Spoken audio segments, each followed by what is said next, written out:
नमस्कार मित्रांनो, good morning to all of you. तर मागच्या लेक्चरला आपण स्टार्टअप संकल्पना आणि व्याख्या पाहिली. आता स्टार्टअप म्हणजे नक्की काय? एक नवीन कल्पना आणि तंत्रज्ञानाची जोड याच्या संयुक्तपणाने नवीन कल्पनेचा वापर करून जो व्यवसाय सुरू केला जातो त्याला स्टार्टअप असे म्हणतात. थोडक्यात म्हणजे नवीन कल्पना आणि नवीन तंत्रज्ञानाचा उपयोग करून जो काही व्यवसाय सुरू करतात त्याला स्टार्टअप असे म्हणतात. आता स्टार्टअप योजनेचा उद्देश काय आहे ते आपल्याला थोडक्यात पाहिजे. यामध्ये नवउद्योजकांना प्रोत्साहन देणे आणि रोजगार निर्मिती घडवून आणणे प्रामुख्याने स्टार्टअप योजनेचा उद्देश आहे. त्याचबरोबर स्टार्टअप इंडिया योजनेची कार्यवाही department of industrial policy promotion अंतर्गत करण्यात येईल. यासाठी व्यावसायिक गुण व व्यावसायिक दृष्टी असणं गरजेचं आहे. संधी मिळताच त्याचं सोनं करता आलं पाहिजे अशा पद्धतीने स्टार्टअप योजनेचा उद्देश आहे. बघा, स्टार्टअप योजनेचा उद्देश थोडक्यात समजावून घ्या. यामध्ये नवउद्योजकांना प्रोत्साहन देणे, रोजगार निर्मिती करणे, त्याचबरोबर स्टार्टअप इंडिया योजनेच्या कारवाईसाठी department of industrial policy promotion अंतर्गत वेगवेगळ्या प्रकारची संधी व व्यावसायिक गुण आणि व्यावसायिक दृष्टी पाहून त्याच्या गरजेनुसार त्यांना संधी मिळवून देणे हे स्टार्टअप योजनेचा उद्देश आहे. आता स्टार्टअप योजनेची वैशिष्ट्ये आपल्याला जाणून घ्यायची. स्टार्टअप योजनेची वैशिष्ट्ये प्रामुख्याने स्टार्टअप आर्थिक मदतीकरता 10,000 कोटी निधी प्रत्येक वर्षी 2,500 कोटीचा निधी दिला जातो. म्हणजे स्टार्टअप योजना त्या योजनेअंतर्गत व्यवसायाची आणि त्याचबरोबर व्यवसायातील उद्योजकाची प्रगती होण्यासाठी स्टार्टअपच्या योजनेअंतर्गत 10,000 कोटी रुपयाचा निधी प्रत्येक वर्षी 2,500 कोटी निधी दिला जातो. स्टार्टअप यांना पहिली 3 वर्ष आयकरात सवलत दिली जाते. जे स्टार्टअप योजनेतून उद्योगाची निर्मिती करतात त्यांना पहिली 3 वर्ष आयकरामध्ये सवलत दिली जाते. स्थानावर मालमत्ता विकून आपल्यालाच स्टार्टअपमध्ये जर आपण गुंतवणूक केल्यास त्या नफ्यावरील करामध्ये सूट दिली जाते. स्टार्टअप योजनेमध्ये जर आपण गुंतवणूक केली तर नफ्यावरील करात सूट दिली जाते. एकाच दिवसात स्टार्टअप सुरू करण्यासाठी पोर्टल आणि मोबाईल ॲप सुद्धा प्रक्रिया विकसित आहे. त्याचबरोबर स्वप्रमाणाची सुविधा, सेल्फ सर्टिफिकेशन, पर्यावरण व कामगार कायद्यानुसार अशा प्रकारच्या वेगवेगळ्या सुविधा देण्यात आलेल्या आहेत. पेटंट प्रक्रियेचे सुलभीकरण, पेटंट शुल्कमध्ये 80% घट करण्यात आलेली आहे. स्टार्टअप योजनेमध्ये सहभाग करणाऱ्यांना सरकारी खरेदीत स्टार्टअप यांना सवलत दिलेली आहे. जी सरकारी खरेदी असते, जे नव्याने स्टार्टअप योजना सुरू करणार आहेत त्या खरेदीवर त्यांना सवलत दिलेली आहे. नवविचारांच्या प्रोत्साहनासाठी अटल आविष्कार योजना सुरू केलेली आहे. त्यामध्ये अटल इनोव्हेशन मिशन या योजनेअंतर्गत प्रोत्साहन स्टार्टअप यांना दिलं जातं. 4 वर्षात 2,000 कोटी रुपयाचा क्रेडिट गॅरंटी निधी दिला जातो. त्याचबरोबर उद्योजकांना मदत करण्यासाठी व्यवसाय गुरूचे सहकार्य स्टार्टअप करणाऱ्यांना दिलं जातं. त्याचबरोबर सरकारी निविदेमध्ये म्हणजे टेंडर स्टार्टअप उद्योगांना प्राधान्य दिलं जातं. बायना रक्कम भरण्याची गरज नाही. त्याचबरोबर सरकारी बँका, जीवन महामंडळ, इतर अर्थपुरवठा करणाऱ्या संस्थांना स्टार्टअपमध्ये सहगुंतवणूकदार असतील. त्याचबरोबर स्टार्टअप उद्योग बंद करण्यासाठी 90 दिवसाचा कालावधी राहील. एखाद्या व्यक्तीची कल्पना जर एखादी समस्या सोडवण्यासाठी उपयुक्त ठरत असेल तरी त्या कल्पनेस मूर्त स्वरूप देण्यासाठी निर्माण केलेल्या उद्योगाच्या आराखड्याला स्टार्टअपमध्ये समावेश होतो. स्टार्टअपमुळे नफा प्राप्ती व रोजगार अपेक्षित आहे. ऑनलाईन पोर्टलवरून सुद्धा नोंदणीची सुविधा आहे. अशा पद्धतीने हे स्टार्टअपची वैशिष्ट्ये आपण या ठिकाणी पाहिली. त्यानंतर स्टार्टअपसाठी संसाधनाची जुळवाजुळव. आता स्टार्टअप उद्योगाची नव्याने निर्मिती करायची असेल, नवीन कल्पना किंवा नवीन तंत्रज्ञानाचा मिलाप करून नवीन उद्योगाची निर्मिती करायची असेल त्याला स्टार्टअप म्हणतात. आणि ह्यामध्ये स्टार्टअपमध्ये संसाधनाची जुळवाजुळव प्रामुख्याने महत्त्वाची असते.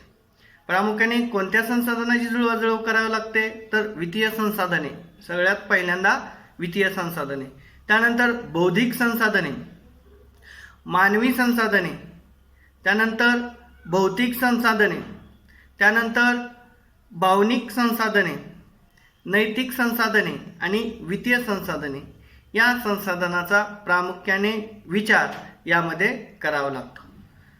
त्यामध्ये आपण सगळ्यात पहिल्यांदा वित्तीय संसाधनेचा सविस्तर आपण अभ्यास करू. स्टार्टअपसाठी भांडवलाची नितांत गरज असते. कोणताही व्यवसाय सुरू करा तुम्ही, व्यवसाय सुरू करताना वित्तीय भांडवल हे सगळ्यात महत्त्वाचं आहे. प्रत्येक स्टार्टअपची सुरुवात ही खिशातील पैशातून होत असते. कोणताही नवीन इनोव्हेटिंग बिझनेस असेल, इनोव्हेशन असेल तर त्याची सुरुवात स्वतःच्या खिशातील पैशातून होत असते. यामध्ये फाउंडर, फॅमिली आणि फ्रेंडच्या माध्यमातून भांडवल गोळा केले जाते. एंजल इन्व्हेटर म्हणजे मोठे गुंतवणूकदार स्टार्टअपमध्ये भांडवल गुंतवू शकतात. जर त्यांना स्टार्टअपची कल्पना आवडल्यास इतर करार करून स्टार्टअपमध्ये भांडवल गुंतवू शकतात. स्टार्टअपचे समभाग शेअर बाजारात विक्रीस देखील उपलब्ध आहेत. सरकारी बँका, जीवन महामंडळ, त्याचबरोबर अर्थपुरवठा करणाऱ्या संस्था देखील स्टार्टअपमध्ये सहगुंतवणूकदार म्हणून प्रशासनाच्या वतीने कर्ज हमी ट्रस्टतर्फे सुद्धा कार्य करत आहेत. ज्यात पुढच्या 4 वर्षात दर 500 कोटी रुपयानुसार अशा प्रकारची वेगवेगळी सुविधा या वित्तीय संसाधनामध्ये स्टार्टअपमध्ये दिलेली आहे. अशा पद्धतीने स्टार्टअपसाठी संसाधनाची जुळवाजुळव आपण करताना दिसतो. यामध्ये त्यानंतरची असते ती बौद्धिक संसाधने. आपण कोणताही बिझनेस किंवा कोणतीही नवीन संकल्पना किंवा प्रोजेक्ट उभारत असतो त्यावेळेस बुद्धिमत्ता याचा जवळचा संबंध आहे. कोणत्याही उद्योजकासमोर एखाद्या नवीन व्यवसायाची कल्पना मनात आल्यानंतर ती कल्पना प्रत्यक्षात उतरवण्यासाठी बौद्धिक संसाधन अतिशय महत्त्वाचं आहे. बुद्धिमत्तेच्या जोरावर नवीन इनोव्हेटिव्ह प्लॅन, सृजनशील उद्योग, कल्पक उद्योग या सर्वांची यामध्ये जुळवाजुळव करून एक नवीन प्रकारचा उद्योग व्यवसायामध्ये तयार केला जातो आणि त्यासाठी बौद्धिक संसाधने अतिशय महत्त्वाचं आहे. बघा, व्यवसायामध्ये कोणताही उद्योजक स्वतःहून उद्योजक म्हणून नावारूपाला येत नाही. तर त्यासाठी त्याला त्याच्याकडे असलेल्या बुद्धिमत्तेचा, कौशल्याचा आणि अनुभवाचा ज्यावेळेस तो उद्योगामध्ये वापर करतो त्यावेळेस तो खऱ्या अर्थाने उद्योजक म्हणून नावारूपाला येतो. बरेचसे उद्योजक निर्माण होतात, बरेचसे व्यवसाय निर्माण होतात, परंतु चिरंतरकाळ अस्तित्व फक्त काही व्यवसायालाच प्राप्त होतं. आणि ते कशामुळे? तर बौद्धिक संसाधनाच्या जोरावर. कारण खऱ्या अर्थाने उद्योजक ही संकल्पना, नवीन विचार, नवीन कल्पना, इतरांपेक्षा वेगळं अशा माध्यमातून उद्योजक ही संकल्पना उदयास येते. उद्योजक हा नेहमी रिस्क टेकर असतो, म्हणजे धोका पत्करण्याचं जिद्द त्याच्यामध्ये असते. आणि इकॉनॉमिक्स्ट प्राध्यापक केन्स यांनी सांगितलेलंच आहे, तर धोका पत्करण्याचा मोबदला म्हणजेच नफा असतो. आणि त्या दृष्टीने उद्योजकाने अशा प्रकारच्या बौद्धिक साधनाचा, आपल्याकडे असलेल्या बुद्धिमत्तेचा विचार करून उद्योगामध्ये यशस्वी होण्याचा प्रयत्न केला पाहिजे. फक्त व्यवसायामध्ये उद्योजकाचीच बौद्धिक संसाधने असून चालत नाही. व्यवसायामध्ये जे कर्मचारी असतात ते सुद्धा कुशल कर्मचारी असले पाहिजे, ते सुद्धा बुद्धिसंपन्न असले पाहिजेत. तर व्यवसाय इनोव्हेटिव्ह करू शकतो आणि त्यानुसार स्टार्टअपमध्ये साधनांची बौद्धिक संसाधने जुळवाजुळव करू शकतो. त्यानंतरचं पुढील साधन आहे ते म्हणजे मानवी संसाधन. बघा, व्यवसायाची सुरुवात करत असताना एकटा उद्योजक व्यवसाय करू शकत नाही. त्यासाठी व्यवसायामध्ये कुशल आणि कार्यक्षम कर्मचाऱ्यांची आवश्यकता असते. आणि कुशल आणि कार्यक्षम कर्मचारीच हे व्यवसायाचे खऱ्या अर्थाने केंद्रबिंदू समजले जातात. व्यवसायामध्ये कर्मचाऱ्यांकडून काम करून घेण्याची कला ही उद्योजकामध्ये असते, परंतु त्या प्रकारचं कार्यक्षमता कर्मचाऱ्यामध्ये सुद्धा असली पाहिजे. आणि मानवी संसाधन, कारण व्यवसायामध्ये बरेचसे घटक असतात की त्या घटकावर व्यवसाय चालत असतो आणि त्यातल्या त्यात श्रम हा महत्त्वाचा घटक आहे. श्रम म्हणजे कोण? श्रमिक, मानव, कर्मचारी.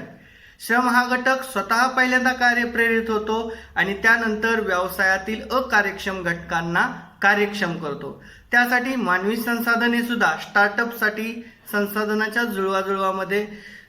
जुळवणीमध्ये अतिशय महत्त्वाचा घटक समजला जातो. कारण खऱ्या अर्थाने व्यवसायाचा विकास हा कार्यक्षम कर्मचाऱ्यावर अवलंबून असतो आणि त्यानुसार कार्यक्षम कर्मचारी जर व्यवसायाला लाभत असतील तर स्टार्टअप चांगल्या पद्धतीने होऊ शकतं आणि नवीन कल्पना आणि नवीन तंत्रज्ञानाच्या जोरावर स्टार्टअप चांगल्या पद्धतीने मार्गक्रमण करू शकतो. तर राहिलेला भाग आपण पुढच्या लेक्चरला घेऊया.